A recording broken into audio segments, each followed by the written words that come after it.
الأنبياء وعلى آله وأصحابه أجمعين. أما بعد، فقد قال الله تبارك وتعالى في القرآن المجيد والفرقان الحميد: أعوذ بالله من الشيطان الرجيم، بسم الله الرحمن الرحيم. وما أرسلناك إلا مبشرا ونذيرا. صدق الله العظيم. میرا منہ اور سرکار مدینہ کی ثنا خوانی، میرا منہ اور سرکار مدینہ کی ثنا خوانی، مجھے معلوم ہے اپنے سخن کی تنگ دامانی. برادران اسلام اور قابل قدر شخصیات، میں اس متبرک اور پرامن بزم میں شمع رسالت کی ضیاء حیات کو روشن کرنے کی جسارت کر رہا ہوں. میری یہ بساط نہیں کہ ماہ رسالت صلی اللہ علیہ وسلم کے اسوہ حسنہ پر لب کشائی کر سکوں، لیکن پھر بھی آپ جیسے عظیم المرتبت شخصیات کے روبرو سیرت النبی صلی اللہ علیہ وسلم کو موضوع گفتگو بناتا ہوں تاکہ خود کی اصلاح ہو جائے، ورنہ کسی کی کیا مجال کہ سیرت النبی صلی اللہ علیہ وسلم کا احاطہ کر سکے. کسی شاعر نے کیا ہی خوب کہا ہے: قلم میرا قاصر الزباں میری عاجز محمد کی عظمت بتاؤں میں کیسے.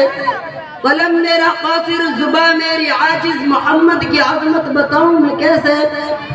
ہے محبوب رب امام الرسل و فضائل مکمل سناؤں میں کیسے. برادران اسلام، بعثت نبی صلی اللہ علیہ وسلم سے قبل پورے جزیرت العرب پر کوئی حکمرانی کرنے کے لیے تیار نہیں تھا، اور نہ نظام مکمل تھا، اور عدالت، انسانیت، امانت، عصمت و عفت، صلاح و تقوی، زہد و ورع کا جنازہ نکل چکا تھا. شرافت و عزت کی کلیاں مرجھا چکی تھی. شرک و ضلالت کی تاریکی ہر سمت نظر آ رہی تھی. نفرت، ظلمت، شقاوت اور عداوت کا دور دورہ تھا. کسی شاعر نے کیا ہی خوب منظر کشی کی: بدی کا زور تھا ہر سو جہالت کی گھٹائے تھی. بدی کا زور تھا ہر سو جہالت کی گھٹائے تھی. فساد و ظلم کی چاروں طرف پھیلی ہوائیں تھی. ذرا سی بات پر تلوار چل جاتی تھی آپس میں تو پھر جنگ آتی ہی نہ تھی دو چار کے بس میں. اگر لڑکی کی پیدائش کا گھر میں ذکر سن لیتے تو اس معصوم کو زندہ زمین میں دفن کر دیتے. غرض جو بھی برائی تھی سب ان میں پائی جاتی تھی. نہ تھی شرم و حیا آنکھوں میں، گھر گھر بے حیائی تھی. مگر اللہ نے جب ان پر اپنا رحم فرمایا تو عبداللہ کے گھر میں خدا کا لاڈلا آیا.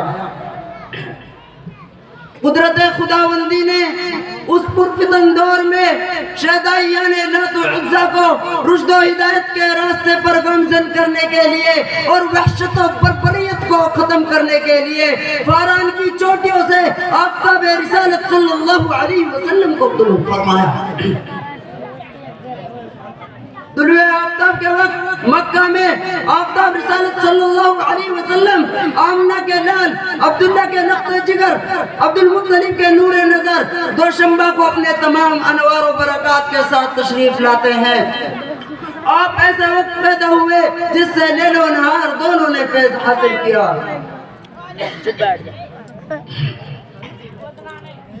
برادران اسلام، سبحان اللہ، ایک عجیب ماحول ہے. نور ہی نور نظر آ رہا ہے. پورے مکے میں انوار الہی کا نزول ہو رہا ہے. ظلمت قدا و کفر قدا میں ایک تہلکہ مچ گیا ہے. لات و منات اور عزا منہ کے بل گر پڑے. گلزار ہستی میں ایک عجیب رونق پیدا ہو گئی ہے. چاروں سمت سے بس ایک ہی آواز سنائی دیتی ہے: ایک والا آ گیا، ایک والا آ گیا. وہ آ گئے تو آ گیا دنیا میں انقلاب، وہ آ گئے تو آ گیا دنیا میں انقلاب. اجڑا ہوا چمن تھا گلستہ کر گئے. میرے قلب جگر کے ساتھیوں، حضرت آمنہ خود فرماتی ہیں کہ میرا نور نظر لخت جگر اس وقت کلام کا نہیں کر سکتا تھا، لیکن انگشت شہادت سے کچھ اشارہ کر رہا تھا. وہ اشارہ کیا تھا؟ وہ اشارہ اشہد ان لا الہ الا اللہ کا اشارہ تھا. قلب آمنہ میں مسرت و خوشی کی حد نہ رہی جب محمد کی اداؤں کو دیکھا، لیکن کچھ غم کے اثرات بھی ہیں۔ فرماتی ہے کہ کاش آج عبداللہ ہوتے تو اس لخت جگر کو جو چاند سے بھی زیادہ خوبصورت ہے دیکھ کر کتنے خوش ہوتے اور کھلونا وغیرہ لاتے۔ غیب سے آواز آتی ہے، اے آمنہ فکر مت کرو، اس بچے کا رب میں ہوں، مربی بھی استاد بھی سب کچھ میں ہوں اس کا۔ اگر یہ بچہ کھلونا مانگے تو چاند کو کھلونا بنا دوں گا، اگر سیر و تفریح کو دل چاہے تو معراج پہ بلا لوں گا، اگر کوئی شہادت طلب کرے تو پتھروں سے بھی کلمہ پڑھا دوں گا۔ اس کے بعد عبد المطلب آتے ہیں اور سوال کرتے ہیں، اے آمنہ کوئی نام سوچا ہے؟ آمنہ کہتی ہیں کہ جب سے بچہ پیدا ہوا ہے کہ زبان پر قابو ہے نہ قلب پر، ذہن میں کئی نام آتے ہیں لیکن قلب میں یہ دستک ہوتی ہے محمد صلی اللہ علیہ وسلم۔ عبد المطلب نے کہا، سبحان اللہ سبحان اللہ، اے آمنہ اس نام کو اور اس نام کا بچہ میں نے پورے جزیرۃ العرب میں نہ دیکھا اور نہ سنا۔ آمنہ کہتی ہیں آپ نے تو نام نہیں سنا ہوگا لیکن اس جیسا بچہ پورے جزیرۃ العرب تو کیا پوری دنیا میں موجود نہ ہوگا۔ یہ وہ بچہ ہے جس کی تعریف خود رب کائنات کرتا ہے۔ میرے دوستو، آپ صلی اللہ علیہ وسلم کا نام محمد ہی نہیں تھا بلکہ عنوان بن گیا تھا، آپ کو تمام محاسن کا ایک خوبصورت گلدستہ بنا دیا تھا۔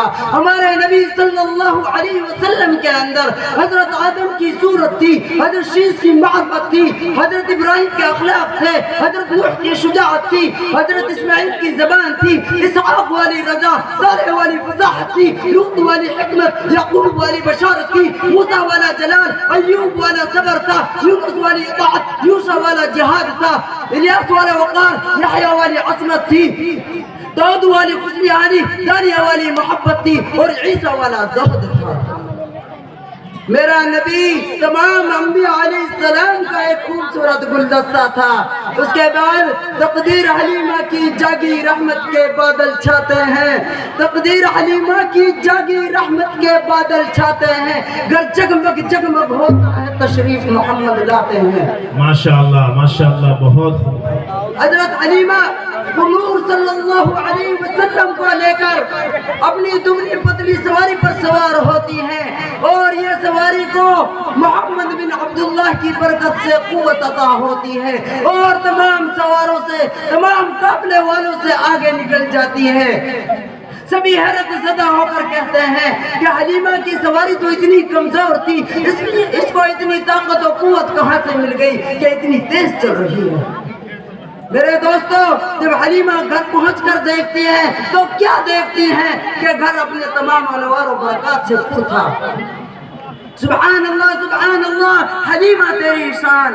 میرے دوستو، آج سے کئی ہزار سال پہلے حضرت آدم علیہ السلام نے اپنے بیٹے حضرت شیش علیہ السلام کو فرمایا، اے بیٹے تجھے جب بھی کسی چیز کی ضرورت پڑے تو اللہ سے محمد صلی اللہ علیہ وسلم کا واسطہ دے کر مانگنا۔ بیٹا کہتا ہے، ابو یہ محمد کون ہے؟ جناب آدم فرماتے ہیں، بیٹے سن لے، بات اتنی سی ہے، اگر محمد کو دنیا میں نہ آنا ہوتا تو یہ کائنات کا نظام سجایا نہ جاتا، اگر محمد کو دنیا میں نہ آنا ہوتا تو یہ کائنات کا نظام نہ سجایا جاتا، اگر محمد کو دنیا میں نہ آنا ہوتا تو یہ دنیا کا نظام سجایا نہ جاتا، اگر محمد کو دنیا میں نہ آنا ہوتا تو یہ کائنات نہ بنتی۔ بیٹے یہ سب چیز محمد صلی اللہ علیہ وسلم کے صدقے طفیل میں بنی ہے۔ میرے دوستو، ایک مرتبہ لوگوں نے ام عائشہ صدیقہ رضی اللہ تعالیٰ عنہ سے پوچھا، اماں نبی کی شان بیان کرو۔ اماں نے کہا، کیا قرآن نہیں پڑھتے ہو؟ لوگوں نے کہا پڑھتے ہیں۔ اماں نے کہا قرآن کھولو، قرآن کھولو تو صحیح، قرآن کے ہر صفحے پر محمد صلی اللہ علیہ وسلم کا حسن و جمال بکھرا پڑا ہے۔ تو ہم اسی قرآن سے پوچھتے ہیں، اے قرآن اپنے نبی کا تعارف بیان کر۔ تو قرآن کہتا ہے، الم یجد کا یتیما فآوا۔ قرآن نبی کا تعارف یتیم سے شروع کرتا ہے۔ میرے دوستو، جب میرے نبی کے چہرے کی باری آئی تو قرآن نے والضحیٰ کہا. جب میرے نبی کی زلفوں کی باری آئی تو قرآن نے واللیل کہا. جب میرے نبی کی زبان کی باری آئی تو قرآن نے لا تحرک به لسانک لتعجل به کہا. جب میرے نبی کے ہاتھوں کی باری آئی تو قرآن نے وما رمیت اذ رمیت کہا. جب میرے نبی کے دانتوں کی باری آئی تو قرآن نے یاسین کہا. جب میرے نبی کی آنکھوں کی باری آئی تو قرآن نے علم نشرح لک صدرک کہا. جب میرے نبی کے اخلاق کی باری آئی تو قرآن نے انک لعلی خلق عظیم کہا. جب میرے نبی کے خود کی باری آئی تو قرآن نے کہا ورفعنا لک ذکرک. اے پیغمبر ہم نے تیرے ذکر کو بلند کر دیا, بلکہ تیرے ذکر کو بلند نہیں کیا, جو تیرے ساتھ ملا ہم نے تو اس کو بھی بلند کر دیا. یہ میرے نبی کی شان ہے, ایسی شان کہ میرا نبی زمین پر بیٹھ جائے تو زمین کو سکون ملتا ہے, میرا نبی کھڑا ہو جائے تو آسمان کو بلندیاں ملتی ہیں, میرا نبی ہاں کرے تو چیزیں حلال ہو جائے, میرا نبی نہ کرے تو چیزیں حرام ہو جائے, میرا نبی بولے تو حدیث بن جائے, میرا نبی پسینہ آئے تو گلشن میں کے, میرا نبی دامن جھڑکے تو فرشتے وضو کرے, میرا نبی کو غصہ آئے تو جہنم کو ہلا رکھ دے, میرا نبی مسکرائے تو جنت کا دروازہ کھل جائے. میرے نبی کے آنے سے پہلے چاند کو اپنی نورانیت پر نازتا, ستاروں کو اپنی ضیاء پر نازتا, سورج کو اپنی روشنی پر نازتا. جب میرا نبی آیا تو سب کے ناز ٹوٹ پھوٹ گئے. یہی تو معنی ہے ورفعنا لک ذکرک. اے پیغمبر ہم نے تیرے ذکر کو بلند کر دیا. میں اس شعر کے ساتھ اپنی تقریر کو ختم کرنا چاہتا ہوں. ہوں تو ہوں خاک مگر محمد صلی اللہ علیہ وسلم سے ہے نسبت میری. ہوں تو ہوں خاک مگر محمد صلی اللہ علیہ وسلم سے ہے نسبت میری. بس ایک یہی رشتہ میری اوقات بدل دیتا ہے. واخدعنا الحمدللہ رب العالمین. تیری آواز اچھی تھی, تیرا انداز اچھا تھا,